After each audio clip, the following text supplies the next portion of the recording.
My partner Tom and I have been living in our self-built tiny house for almost 2 years now.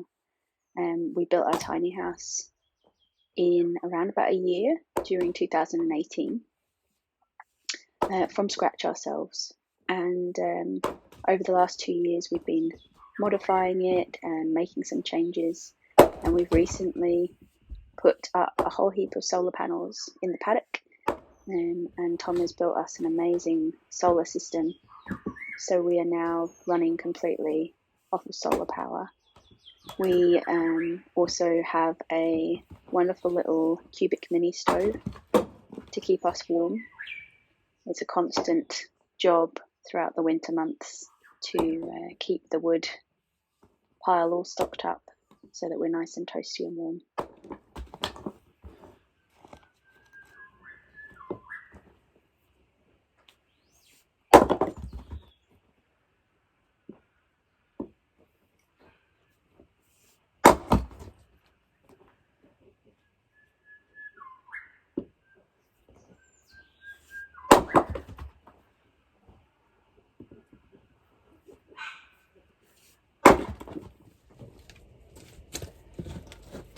We live on family property in the hills above Melbourne, and one of the things that I like to do is make sure that I'm chopping wood for the big house as well as our tiny house. And so here I am chopping up a whole heap of wood for Tom's parents for their wood stove. We spend quite a lot of time in the big house as well as our tiny house. It's wonderful to be so close to family. All of my family's back in the UK, so especially with our little boy Ezra being only 3 months old, it's so nice to have grandparents close by.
We're currently down in the paddock here on family property. You can see our tiny house there and our solar setup. We've got our batteries in the trailer next to the solar panels. And this is the paddock. And over here is the veggie garden.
I've planted out a whole heap of garlic. That pretty much covers this whole bed. There's going to be some shallots in the end, I think. But let's take a look. So we've got some leeks there. This is all garlic. And a random potato from last year. So I'm just going to cover this all over and then we'll be good to go. This is the winter garden so far. We're got about 3 weeks left of winter, I think, before the official start of spring, but we're still getting frosty nights, so you have to be a bit careful. I have just planted garlic in this bed here, and then all of these other beds have been planted with broad beans, which will come up. This is broad beans that was planted a while back. And there's some peas as well. So we've got a mixture of broad beans, peas, there's some cauliflowers over here. That's all cauliflowers all the way through to the back as well. And then we've still got carrots and beets and some silver beet around and about, and that's all peas over here with broad beans at the back. And some parsnips. Oh, and some leeks over here as well. It's starting to look filled in again, which is really nice, very satisfying. So yeah, it's nice to get my hands in the dirt.